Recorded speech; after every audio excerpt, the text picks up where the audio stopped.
So to input a string, we can give a variable name. So for example, we could ask for color or put color as our variable name and our equals. And that means we've created the variable. It's going to store whatever they type in, our input from the user in that variable. It's kind of like an imaginary box that's going to keep hold of it. And so we give a variable a sensible name, but it doesn't really matter what we call it. We just have to make sure that we don't have a number at the start of it because it won't work, and we can't have any spaces in it. At this point, I would have the input command, which is the command that's going to let the user type something in. And then in brackets and speech marks, I can put the instruction or whatever it is I want them to do. So in this case, it might be the question of what is your favorite color? And that would allow them to enter their answer. And then we looked in the last video at how we can use that to then respond to them. So we might just want to put a print command, and we might want to say something like, oh, wow, and then some speech marks. I'm going to put a comma in to join. I'm then going to join in the variable, so whatever color they have said, and then I'm going to join again. So I've got another comma and speech marks, and in this case I'm going to say is lovely and end it like that. And if you're not sure on how to use these, look back at the previous video because it shows how to join a variable into some text strings. So when we run this by pressing F5, it will ask for my favorite color. I'm going to type in blue. And then it responds with that sentence. So, oh, wow. And then it's added in whatever I typed in. Notice I put the capital, so let's put that in there as well, is lovely.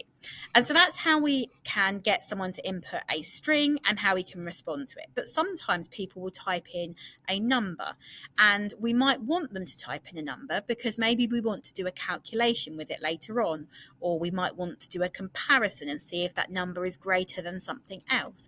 And so if we're going to be doing any kind of maths, any comparisons, any calculations with an input that's a whole number, we have to cast it as an integer. And so we have to set it up as an integer. And so we know that an integer is a whole number because we know that from maths. And so we would create our variable. Let's say we're going to ask someone for their age. So I'm going to create a variable called age because that's a sensible name. And then I'm going to, rather than have the word input, I'm going to start with int, which stands for integer. And this tells Python that whatever data is going to be entered, it is going to be a whole number and it's going to be stored as a whole number. And then I put an open bracket.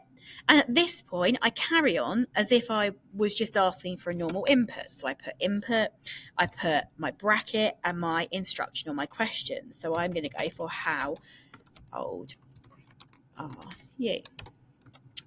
Now, the thing here that people always make a mistake on is you can see that I've got two open brackets, but I've only put one closed bracket at the moment. And if I try to run this code, I would get a syntax error because I haven't got the same number of brackets at the end as I have at the beginning.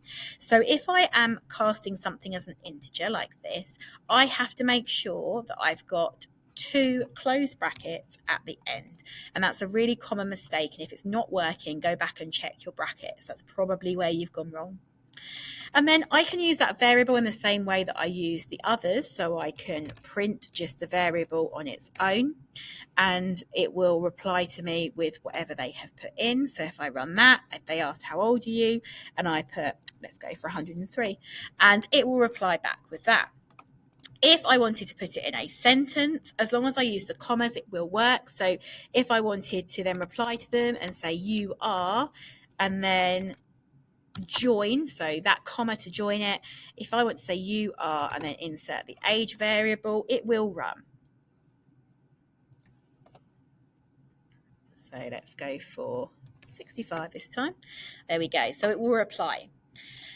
This is really useful for later on if I want to then do some comparisons or some maths with this. So if, for example, I wanted to check if their age was greater than a certain number, I would be able to use some code, which we'll learn in a later video, to check maybe if their age was greater than 30, for example. And if it was, I might want to output a message that says, you are old, as an example. And then I can build up my code from there. And we'll look at using selection, which is if and else, in a different video. So if you want to do that, then have a look at that video. We need to make sure then that if we are entering an integer, it is cast as an integer. So if I wanted to ask someone how many pets they've got, I might create a variable called pets. And again, we start with int. We then put the input command, and then in brackets and speech marks, we put the instruction. So how many pets do you have? Remembering that double bracket. And so I can use these in a sentence. So I could even join both variables in one sentence if I was feeling fancy. So let's go for a sentence that says you are, and we're going to join in the age variable. So it'll say you are and then however old they are. And then we're going to say, so we're going to add in some more text, and you have as the next bit of text. And then I want it to say how many pets they've got. So I'm going to insert, I forgot to join it there. So we do a comma and then pets and another comma, because at the moment it would say you are, let's say 5, and you have 10 pets. But we want it to actually say the word pets at the end. So we're going to add on pets as a string, as a bit of text. So this looks a bit complicated, but all it's going to do is say the words you are, and then it's going to insert their age. And then it's going to say, and you have, insert the number of pets, and then say the word pet so it makes sense. So let's have a look at that, how that works when we run it. So how old are you? Let's go with 27. How many pets do you have? Let's go with 3. And when we press enter, it gives us that sentence of you are 27 and you have 3 pets.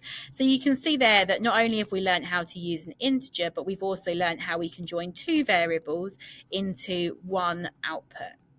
The other data type that we need to know is a float or a real number. And a float or a real number are just words that are used for decimals. So if we wanted someone to enter a decimal number, for example, maybe we wanted them to enter an amount of money, then we would need to write our code in a slightly different way. So whereas before, if I just delete these, whereas before with age, we asked them to put int for integer, this is how it would look if we were asking them for some money. So let's put in cost equals, that's our variable, that's what's going to store whatever they type in. I've just given it a sensible name. And then I'm not going to type int because that stands for integer, which is a whole number. I'm going to type in float. And float is how Python knows that what they type in is going to need to be stored as a decimal. And the rest of the code will look exactly the same. So we have the bracket and the input command, and then we give our instructions. So I'm going to go with how much money do you have? Remembering double brackets, because again, we've got 2 open brackets, so we have to have 2 closed brackets. If I now want to use that in a sentence, I can go with the print command, and I might want to say, let's put the name of the, let's put the variable first. So let's put the amount of money they've got first. It's going to say how much they've got, and then it's going to say, wow, that's a lot.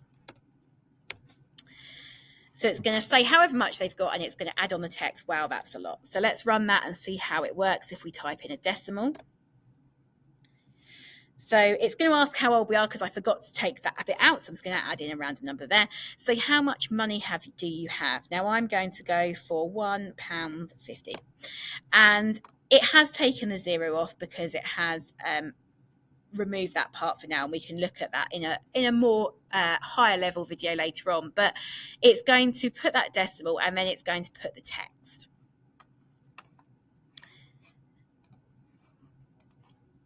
So integers and floats, or floats can also sometimes be called real numbers, but it just either of those words, float or real number, stands for decimal.